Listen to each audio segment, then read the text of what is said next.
નમસ્કાર દર્શક મિત્રો, આજે હું ઉપસ્થિત છું નવસારીના મધ્યમાં આવેલું સરબતિયા તળાવ અને આ સરબતિયા તળાવ પાસે આજે જે દ્રશ્યો બતાવીશ એ દ્રશ્યો જોઈ આ બધાને પણ વિચારવા મજબૂર કરી દેશે।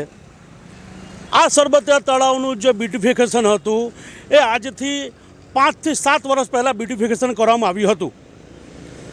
તળાવ ખૂબ સારી કન્ડિશનમાં છે, બ્યુટિફિકેશન જે હતું એ પણ ખૂબ સરસ હતું, પરંતુ ન જાણે કે મહાનગરપાલિકાએ હાલ તમે જોઈ શકો છો કે અહીં ફરતે તોડફોડ કરી નાખ્યું છે અને એ તોડફોડ કરવાનું મૂળ કારણ છે કે નવેસરથી બ્યુટિફિકેશન કરવાના છે। હવે નગરપાલિકામાંથી જ્યારે મહાનગરપાલિકા બન્યું ત્યારે હજારો કરોડ રૂપિયા ગ્રાન્ટ સરકારે શહેર ડેવલપમેન્ટ માટે આપ્યું છે।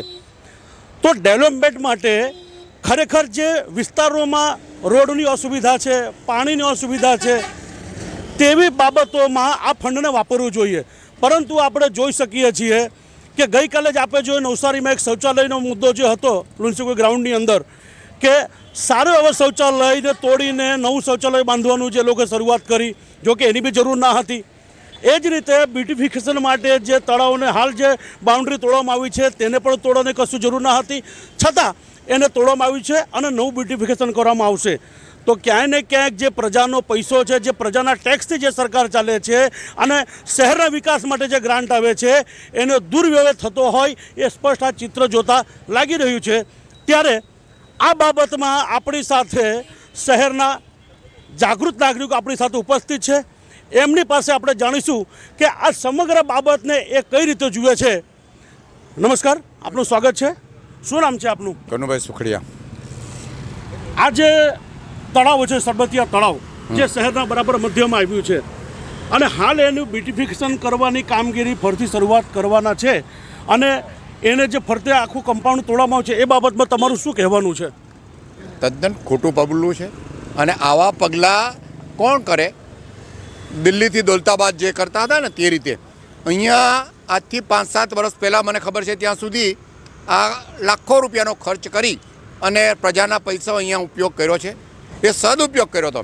અત્યારે દુરુપયોગ કર્યા છે એ પૈસાનો, જે સદુપયોગ કર્યો હતો એનો દુરુપયોગ કર્યો અને જો આપ જોઈ રહ્યા છો તો એને ભંગાર કરી દીધું બધું।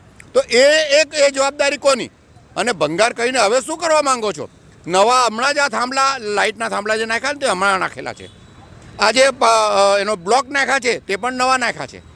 તો આ કરોડો રૂપિયાનો ખર્ચ એ નાગરિકોના પૈસા છે। અમે ટેક્સ ભરીએ છીએ ત્યારે એ પૈસા ભલે ગાંધીનગરથી આવ્યા તો ગાંધીનગર જાય છે અને પાછા આવે છે।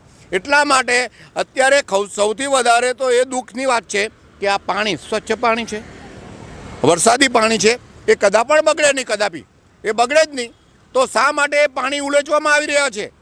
અંદરના જીવજંતુ જે જીવ હોય, માછલી હશે, કાચબા હશે, એનું પોતાનું ઘર છે, જેમ આપણા પણ ઘર હોય છે તેમ આ પણ જીવ છે, એ જીવને પણ ખૂન કરી રહ્યા છે એવું હું માનું છું। એટલે એને આ તાત્કાલિક બંધ કરવું જોઈએ અને આના પાછળ કરોડો રૂપિયા જે ખર્ચવાની વાત કરે છે એની જગ્યાએ જ્યાં જ્યાં તળાવો ગંદા છે, જ્યાં પેલું લીલું નીકળી ગયું છે એ ત્યાં એને બંધ કરે, એ ત્યાંથી એને સ્વચ્છ કરે અને નાગરિકોને એનો સહકાર આપે એ જ જરૂરી છે। તો આપણે એમને સાંભળ્યું અને એમની વાત તદ્દન સાચી છે કે પાછલા 1 અઠવાડિયાથી આ તળાવમાં જે રીતે પાણી કાઢવામાં આવી રહ્યું છે, આ જ નવસારી શહેરની અંદર ભર શિયાળામાં પાણીની અછત પડે છે અને પાણીની કટોતી કરવામાં આવે છે। ત્યારે નવસારીની અંદર પાણીની તો સમસ્યા ખૂબ મોટી છે અને તમે જોઈ રહ્યા છો કે આ જે રીતે પાણીનું દુર્વ્યય કરવામાં આવી રહ્યું છે એનાથી એની અંદર જે માછલીઓ છે, જે નાના જીવજંતુઓ છે એ પણ ખૂબ મોટી સંખ્યામાં મૃત પામશે। હવે 8 ગામો જે સમાવેશ કરવામાં આવ્યું હતું એની અંદર આજ પણ જે મૂળભૂત પાયાની સુવિધાઓ છે એનો અભાવ જોવા મળ્યો છે અને આપ સતત સમાચાર પત્રોમાં પણ આ દર્શક મિત્રોને ખબર પડતી હશે કે ક્યાં કઈ સમસ્યા ચાલી રહી છે। ત્યારે હવે આગળ આપણી સાથે એક બીજા જાગૃત નાગરિક આ શહેરના આપણી સાથે ઉપસ્થિત છે, એમની પાસે જાણીશું કે આ તળાવનું એમનો રહેવાનો પણ લગભગ નજીકમાં છે અને તેઓ વર્ષોથી આ સરબતિયા તળાવને જોઈ છે। ત્યારે હાલ જે બ્યુટિફિકેશનના નામે આને તોડી દેવામાં આવ્યું છે એ ઘટનાને તેઓ શું વિચારી રહ્યા છે એમનું મંતવ્ય આપણે એમને પાસે જાણીશું। સર શું નામ છે આપનું? કાંતિલાલ જગવાણી. આજે સરબતિયા તળાવને જે તોડી દેવામાં આવ્યું છે, ફરતે જે એનું બ્યુટિફિકેશન હતું, જે ગ્રાઉન્ડ હતું, જે દિવાલો હતી, એ બાબતમાં આપ શું કહેવા માંગો છો? મેઇન વસ્તુ છે કે આને ડેવલપ કરી રહેલા છે કે રીડેવલપ કરી રહેલા છે, મુદ્દો એ છે.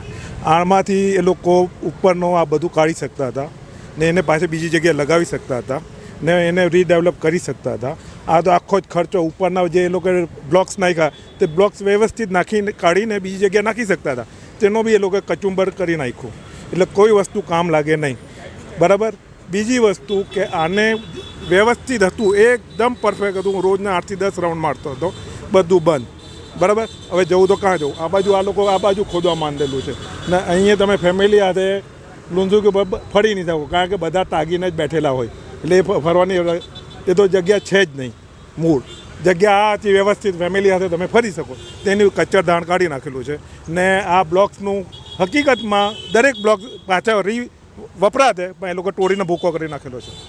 પૈસાનું પાણી કરેલું છે, બીજું કંઈ કર્યું નથી. ખાલી એ લોકો પૈસા કાં વાપરવા, પૂરા કરવા તે વિચારે છે, પૈસા કાં બચાવવા તે નથી વિચારતા.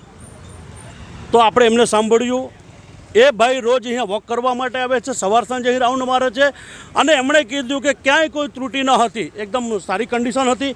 ખરેખર તો રિનોવેશનની પણ જરૂર ન હતી, છતાં જો રિનોવેશન કરવું હોય તો ગ્રીલમાં ને આમ તેમ કલર મારી શકાતે, જેથી જરાક સારું દેખાતે. બાકી બધું સારું જ હતું, છતાં ક્યાંય ને ક્યાંક આ કામની અંદર જે નુકસાની કરી છે એ ખરેખર સહન કરી શકાય તેમ નથી. ત્યારે આપણી સાથે ઉપસ્થિત છે એક મહિલા એડવોકેટ છે આપણી સાથે, અને એમની પાસે જાણીએ. શું નામ છે બેન તમારું? એડવોકેટ ફાલ્ગુની કોઠારી. આપણે જે અત્યારે જોઈ રહ્યા છીએ તે આ તળાવ આખું છલોછલ ભરેલું હતું. એ તળાવનું પાણી અત્યારે ટોટલ વેસ્ટ ગટરમાં નાખવામાં આવે છે, જેને તમે બીજા કોઈ સારા યુઝમાં કરી શકવાના હતા. આજે કહેવાય છે કે જલ છે તો કલ છે, પણ અહીંયા તો જલનો જ વેડફાટ કરી રહ્યા છે. તે ખરેખર અસહ્ય બાબત છે. આપણી સાથે બીજા પણ અન્ય જાગૃત નાગરિકો જોડાયા છે, અને ક્યાંય ને ક્યાંક આ તળાવ બાબતે એ લોકોની અંદર પણ રોજ જોવા મળે છે, અને એ લોકો પણ નારાજગી વ્યક્ત કરી રહ્યા છે. તો આપણે એમની પાસે સાંભળશું.